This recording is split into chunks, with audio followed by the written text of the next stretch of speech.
हर किस्म के रूहानी जिस्मानी मसाइल और वज़ाइफ के लिए पीर इकबाल कुरैशी चैनल को सब्सक्राइब करें। नहमदुहु व नुसल्ली अला रसूलिहिल करीम, अम्मा बअद फ़अऊज़ु बिल्लाहि मिनश शैतानिर रजीम, बिस्मिल्लाहिर रहमानिर रहीम। अक्सर लोगों को फेफड़ों का मरज़ होता है और सांस लेने में दुश्वारी होती है, और वो ये कहते हैं कि हमें लेटे हुए सांस घुटता है और बाज़ का सांस बिल्कुल घुट जाता है और ऑक्सीजन की कमी हो जाती है। तो फेफड़ों की कमज़ोरी हो या सांस की घुटन हो या बंद जगह पे सांस लेने में दुश्वारी होती हो और इंसान को घुटन फील होती हो, तो उसके लिए कुरानी मुजर्रब अमल जो आज आपको देना मकसूद है, ताकि अल्लाह तबारक व तआला जो है वो इंसान को इस फेफड़ों की परेशानी से, सांस की परेशानी से निजात अता फरमा दे। फेफड़े जो है जिस्म के अंदर एक ख़ास अहमियत रखते हैं।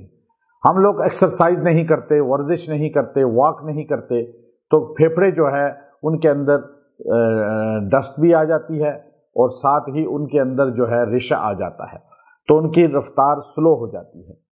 आप एक तो सांस की निहार मुँह और सब्ज़े वाली जगह पे प्रैक्टिस करें, नाक से सांस लेने की, और आहिस्ता आहिस्ता फिर तेज़ तेज़, इस तरह आपको प्रैक्टिस होगी तो आपका फेफड़ों का निज़ाम बहाल होगा और स्लो से तेज़ होगा, तो फेफड़े साफ़ होंगे।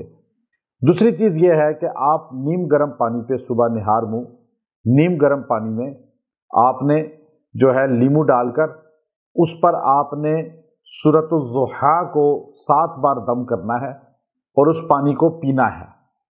और अगर भाप ले सकें उस पानी से तो बहुत ही अच्छा है, भाप लें, सांस अंदर को लें, वो इंशाअल्लाह फेफड़े आपके साफ़ होंगे।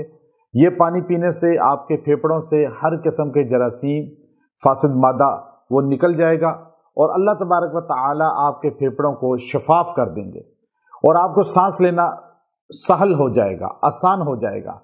चूँकि इंसान जो है आज एक तो खुराक का ताल्लुक़ है, दूसरा हमारी नज़र बद और इस तरह की हसद की नज़र, इन चीज़ों से भी फेफड़ों पर असर पड़ता है।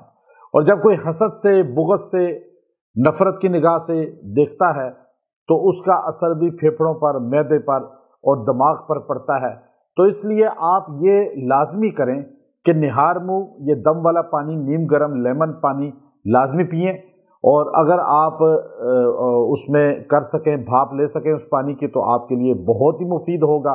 इंशाअल्लाह फेफड़ों के हर मरज़ से, जो थोड़ा मरज़ है या ज़्यादा मरज़ है, सांस की कमी है या ज़्यादती है, वो सारी इंशाअल्लाह ज़ाइल हो जाएगी। व आखिर दाअवाना अनिल हम्दुलिल्लाहि रब्बिल आलमीन।